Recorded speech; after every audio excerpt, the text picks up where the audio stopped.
Hello, creatives. Welcome back to Girl Gang Craft the podcast. Super excited today because we have Claire from Moodelier.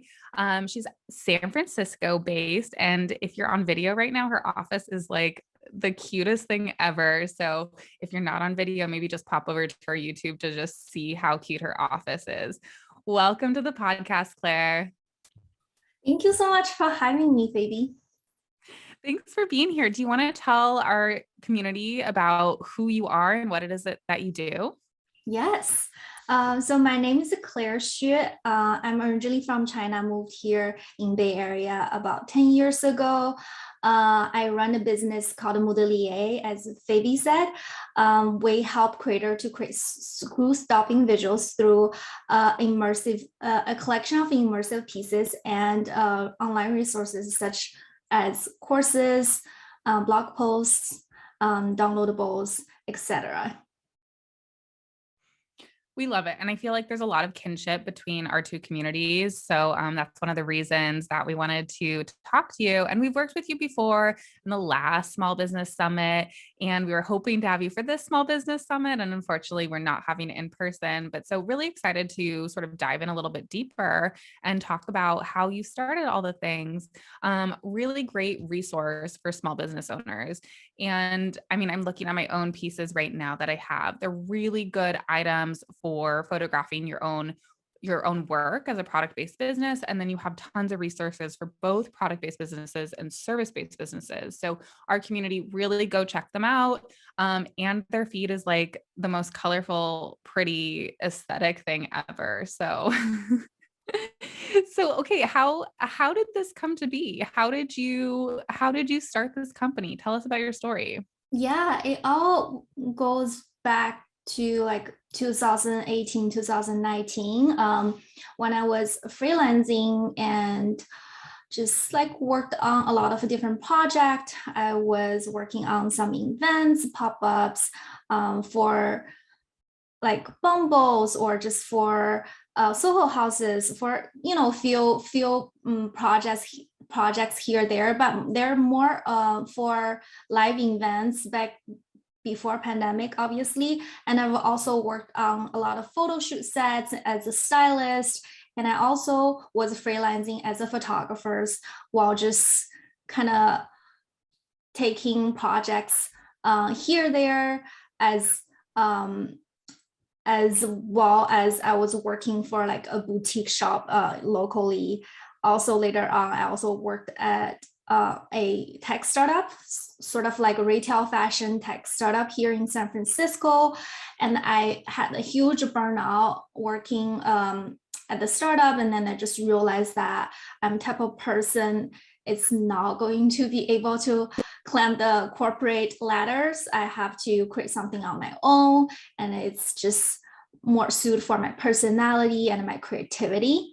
Um, because the way my experiences are, it's kind of multifaceted. I was, working for retails, and I was working for tech startups. I was working for like a florist, an event designer, photographers, set stylist. So I have like a little bit of a combination of knowledge.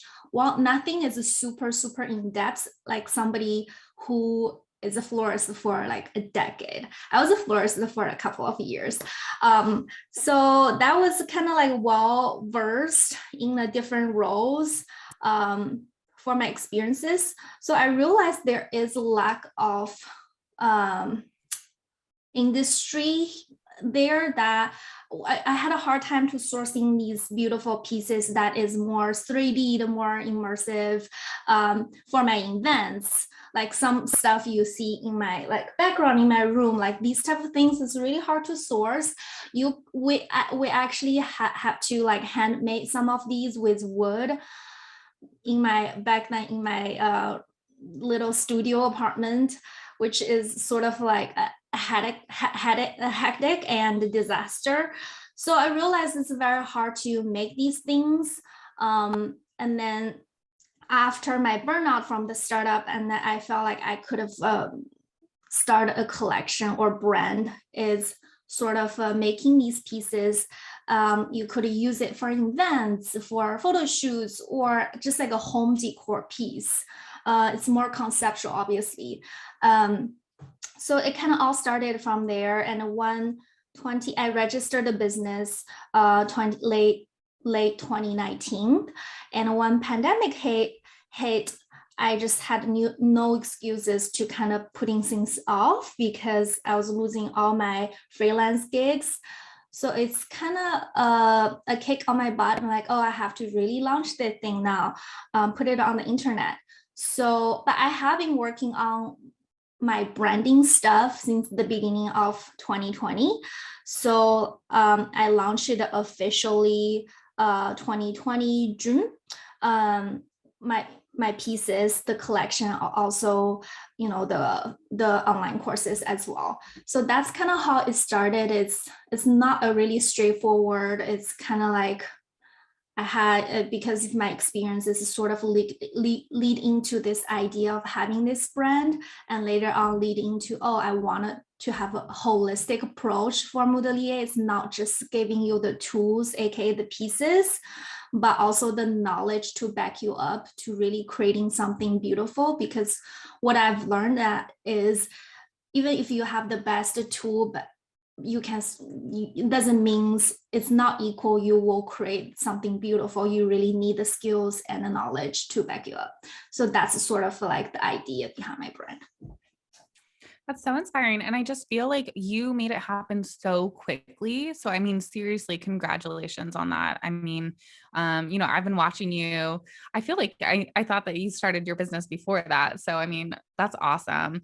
And it's really clear how all of your experiences from all these different, I don't know, things that you've done have come together in this really beautiful way. So, I mean, congratulations.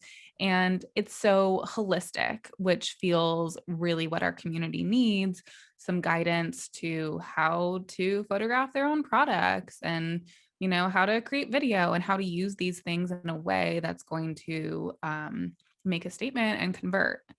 Okay, so question for you though. So clearly you've done a lot of freelance and working for yourself. What is your favorite thing about being your own boss? Favorite thing is, my favorite thing, but it's also something I don't like is the freedom. I like the freedom part. Obviously, you can have your own set schedules, but I don't have a team with me 24/7. Like I don't go to an office, so I don't have a set schedule. I don't have a routines, which is I really want these things, but it's very hard for me to kind of give myself a set of routines while I'm just home working by myself. So that part I don't like, or it's something maybe I could work on, but I do like the flexibility and the freedom I have. And it's something I'm still fascinated until today is you can really take your idea and put that into and then your dreams and put that idea into a real action, then you can really make it happen. And whatever you can think of, then you can make it happen. It's still fascinating to me. And you would not be able to do that if you're working for somebody else, because you're working on somebody else's ideas and dreams, not your own. Yeah, 100%. And I agree with that so much. And I think a lot of our community really agrees with it. The desire for freedom, and then like, what do you do with it? And and how do you hold yourself accountable? Exactly. And how do you like show up at your desk every day and, you know, actually follow your plan that you've created? Or like, how do you even make a plan? So, I mean, how do you keep yourself motivated? Well, if you sign a contract with people, if you have a set of deadlines, for example, we have the podcast today, and then I have to show up on my desk talk to you because we made it plan. Part of my strategy to keep myself accountable is to making plans, but the plans is not just me, it has to be involved with others. So when somebody else's life or work or anything depends on me, and I perform the best or I show up the best. But that's just for me, and that's my personality. I work better or more motivated when I'm working on a project that involves with other people. So I think that's sort of how I keep myself accountable or schedule meetings. I have a VA, so I schedule meetings with her. So that is like a chunk of time I really like devote my time and put my very focused and having all my attentions into that meetings. So that's also how helps as well. Cool. Yeah. I love that, holding yourself accountable with other people. Cause then you like, exactly, you have to show up. But how do you make yourself show up? If like, do you have a task list? Like, how do you motivate yourself to get that stuff done? It's hard. I don't always like hit my deadlines, or I don't always like check off my checklist on my notebook, but I try to have. This is something I'm still trying to work on, but it's something I think is really helpful. If it's just really small tasks that you can just finish in like 2 minutes or 2 to 5 minutes, you just do it right away instead of like putting it off and write it on like a piece of paper. But if it's a larger task, and you absolutely have to do it at some point, and I think to make it a priority, each day you have 3 top priority on your list, and follow through that 3 major things, or even just one big task. And you have to absolutely finish that before you can do anything else. So I guess having a priority on your task each day, and also for small tasks, I recommend just do it right away. Otherwise, you will forget about it. Yeah, absolutely. Okay, changing gears a little bit. Since I mean, you are a maker, you made these amazing objects. What was that experience like? Do you want to talk us through about a little bit how you decided to like what your design process is, and then also about your manufacturing process, and how that's been for you? Yeah, I don't know if I'm a maker. I don't know what's the definition between a maker or a creator or a designer. I feel like I'm like in I think between it's all each. the same. Because when I There's think so about much makers, crossover. I'm thinking about when I think about makers, they're actually making it with their own hands. But in my case, I don't make it with my own hands. I, like you said, I actually have a manufacturing process. My manufacturer or fabricator currently in China, and I just send my design drawings, the technical drawings, and then they manufacturing it for me. In terms of that process is actually quite complicated because my brand or my business is we design something unique and from scratch on our own, and we have to develop this product. The process of developing a product is quite draining and long because you have to, especially during pandemic, and you can't really physically fly to the factory and touch and see the materials, and you can't really like see the whole process step by step. So a lot of communication is through videos or texts or messages. So that made the process a little bit harder. I want to tell you like example of how like one piece we're developing, trying to launch next month. It's for a home. It's a larger scaled, physical pieces.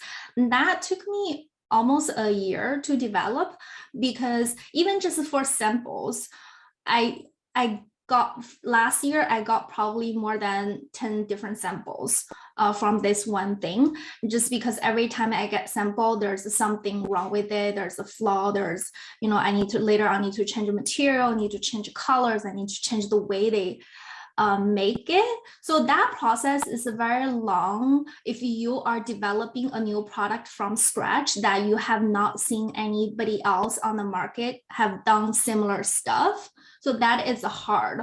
But if you are just doing something like drop shipping, you go on like Alibaba to search a factory already producing these products, and then you can just purchase them from them directly. or just like a change of color or change of material or something. That is really quick and fast. But if you want to develop a unique product that you have never seen it in the market from scratch, that product development period is going to last you very long. I like in my head, I was really naive. Oh, I'm gonna launch it in the summer, like summer hits. I'm like, oh, this is definitely not ready, and then I have to, change things. And in my head, I'm like, I'm gonna launch it before the holiday season. And when that happened, it didn't happen either. So now I'm trying to finally launch it next month. So that process is kind of complicated and also very time consuming if you are like solopreneur or very small team, doesn't really have a lot of money. And I forgot what was the other question besides the manufacturing process. I don't know, just the design to manufacturing process.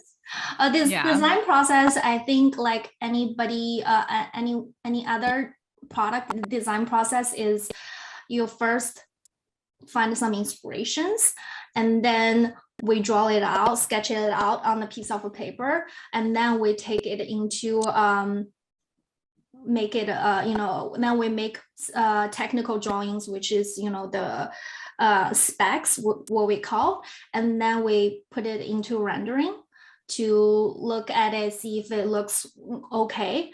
And then you give that drawing to the factory and you discuss all the details, and they produce it for you. So that's sort of like the design process. That's so cool. A couple of questions. Wait, hold on one second. Okay. So, okay, your life-size pieces, that's what you're launching for next month, or probably by the time this podcast is out, it'll be out. Yes. So are those the items in your office right now, or are those sort of a different project? It's sort of like this thing, like right here is, I call it a wavy cubes, and there are two styles. One's one-sided wavy cube, the other one's like double-sided wavy cube. The idea is you can really make it a modular, depends on your needs. You can connect them horizontally and make them really long as like a coffee table. You can separate them, and by itself, it could be a side table or a stool people can sit on. For retails, they're really good. You can like stagger them tall so they can be a pedestal. So it's really like make your own and modular pieces. Then you can have it either for your home or just like for your retail space or for photo shoots. They're all sides are painted, so you can use any sides. That's so cool. I'm really like personally excited for those. I mean, I really think that those are going to be such a good, they're going to be so needed. Everyone's going to want one. So, I mean, something like big like that, first of all, you might have to, how was like putting all that money up front for that? How has that process been like? Are you doing any sort of like Kickstarter or getting investors, or are you just investing your own money? Or what is that process like to put all that money up front? Yeah, that is actually one challenges we're having, right? Like the cash flows when you are working as a product-based company, you always have to put money up front. So my strategy, well, I don't have a Kickstarter or GoFundMe type of thing. I don't have an investor, so I'm fully self-funded. And then my strategy is to try to talk to your manufacturers, and hopefully you can get a minimum order lower, so you don't have to put a lot of money up front. And I always try to put, if it's new manufacturer, your factory you're working with, I try to put lower, like 30% a deposit, and then from there, and you can, if you have the time and turn around, you can put your product on pre-order. So kind of buy yourself a little bit of time and then get some cash in and pay it off for the remaining fees for the manufacturing, if that's something you can do. But it is honestly, it's quite an issue for me as well, because I do want to, a lot of people keep on asking me like, wear these larger pieces. Oh, we want more colors. But the reality is I don't have the funding to keep on getting new inventories without selling my current inventories. It's quite a bit of a money problem and cash flow problem. So yeah, that is a issue for me. I'm sure it's an issue for a lot of small business who outsourcing their products. So what are your items made of? What are the big items made of? Are they the same as the small items? The material is actually different with the small items. The small items are wood. The bigger items, we tried with wood at first, but I realized because I keep on shipping the samples from the factory to me, and a lot of the samples just got damaged because they're so bulky. The packaging is really hard to make them securely shipped to me overseas without damaging anything. So we ended up changing the material. So now they are powder coated metal. So they're not wood anymore for the larger pieces. Fascinating. And so are you sending out everything from the US, or are you doing like drop shipping and you have a warehouse in China? So I have a warehouse in China currently. Last year I wanted to move my fulfillment from China to the US, but I'm sure you know this with pandemic, there were just so many shipment in like the Oakland port or the Long Island port in LA. There were like 80, 90 boat stuck on the port, cannot unload their stuff. And also because of that reason, the shipping by sea normally is fairly cheap, has like X'd, I don't know how many times, is actually quite expensive now. So it's not, and I just didn't want to take the risks of putting like a bunch of stuff on the boat and stacking on the port. And I don't know who can, like one can unload them. And also, I don't know if it's worth it that I already have like have a good workflow shipping these out from China to other places. So I kind of put a pin on it and just wanted to see how things goes this year. Maybe I would do it, maybe I will not. I'm not sure yet. And are you only selling direct to consumer, or are you selling to I mean, I guess businesses too, or to like, are you doing large scale business selling too? It depends. Some people reached out as like a individual, but purchased in larger amount. So I'll give them a discount. But I'm recently trying to get into wholesalers, online wholesalers. But the wholesalers, I realize I don't know if it's like really suitable for my business model because everybody in the online wholesaler, they're recommending minimum order is $200, which is, and they all asking 50% of the discount. And they also taking 15%. And I feel like we're, am I making any money? It's a 200 minimum orders. Like if as individual, because you purchased my product before, you know, like most of my products over $100.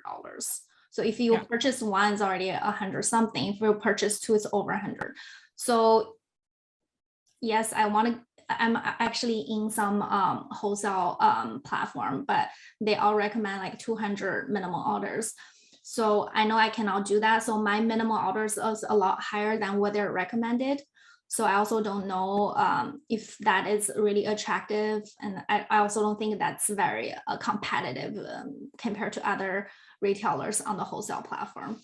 Yeah, so yeah. Fascinating. So, okay, changing gears a little bit. Do you want to tell us a little bit about what kind of courses you offer? Yes, so we started with photography courses, styling, photo shoots, product photographies, and we branch it out to brandings and like portfolios and like proposals, more diverse courses instead of only focus on photographies. But we're still trying to having some photography or photographer interested courses every time we launch. For example, we're launching a course next month, February, and that course is called Bring Your Brand to Life. It's a 4-course bundles. Three of the courses is more oriented with how to build a brand and the visual and language aspect of building of a brand, but also one course it's about hero image. So that one is geared towards two photographers or stylists. So that's sort of currently where we're doing a big chunk of it is about photography, but another big chunk is all about creatives and brandings in that sort of area.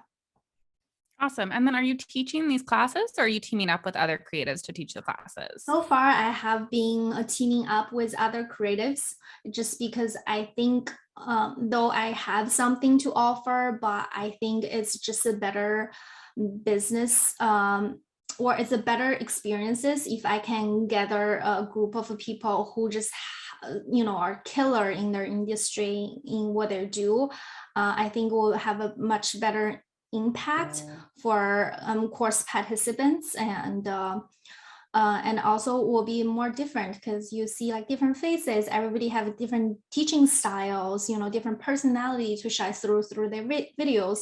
I think it's just if you want to see my face and I don't feel like I'm the best person on camera or teaching it, though I do want to do it eventually. But I think it's just like more for entertaining reason. I think it's more fun to have different people. Yeah, that's awesome. So, okay, what advice, you have such a beautiful aesthetic, which you've talked about a number of times. Your social media, your website, I mean, clearly your office behind you. So what advice do you have for creatives who are sort of striving for your beautiful, colorful aesthetic? Yeah. Yeah, so for a colorful aesthetics, I feel like it's becoming more of a trend that nowadays brands or people are liking more colorful things, but also feel like it has to be true to who you are or who your brands are. And it can be just because it's a trend, you have to, and you feel like obligated, you have to do it. If you don't feel like color is bringing your joy and it delights to your life and your brand, and then don't do it because that's just not right. But if you wanted to have that kind of aesthetics, obviously finding inspirations, but do not ever to copy a same exactly color palette from another person or another brand. Just to be more original in your own brand or your personal brand or your business. So that's sort of like the idea or like the goal I always tell people, or trying to at least follow that goal on myself. And I would say don't afraid of using colors if that's something you love. And I feel like a lot of people, especially, like 5 years ago, there's just a lot of like the minimal white, like beigey color, powdery, pastels are super popular. And especially just like the white, this is very minimal look. And I know a lot of people or even designers who are afraid of using colors. They don't want to make it they don't want to make it too overwhelming, and also they don't know how to use the colors. I would say test it out and don't be afraid. And I would say the color trend these days, especially for oh my gosh, I cannot pronounce the word. Gen Z is more bold, bright, and vivid instead of more like toned down or more pastel. But obviously there's still a lot of muted, like earthy tone color palette I love. But I'm speaking of like in terms of Gen Z, they like more brighter, vivid colors, big color contract, if you are targeting Gen Z buyers. Yeah, it's so funny that you bring up the minimalism thing too, because I mean, that aesthetic was so popular and that was never me or my company also. So we really want embrace the color. And it's so crazy to see the color really coming back. I mean, but again, these trends are always going up and down. Exactly what you said, stay true to yourself. And I like also this idea of you can change a little bit. You can change and grow, and your brand doesn't have to stay the same. Yeah. And don't be scared of change. I mean, I get this question all the time, like, do I need to like start my feed over again if I do a new brand? And oh my goodness, like, no, just keep on trying new things and experimenting. Yeah, I love that. And then especially what you mentioned as brand grows, that you do need to evolve. And I have experienced this currently. Like obviously my branding are pretty strong, but and then realizing the area of my social creatives, I realized, oh, maybe I need like a different font. I need like a bolder font, which I didn't have at first. So that just saying that when your brand grows, your brand presence grows, then you do need maybe adding different elements into your current branding, and then that is okay.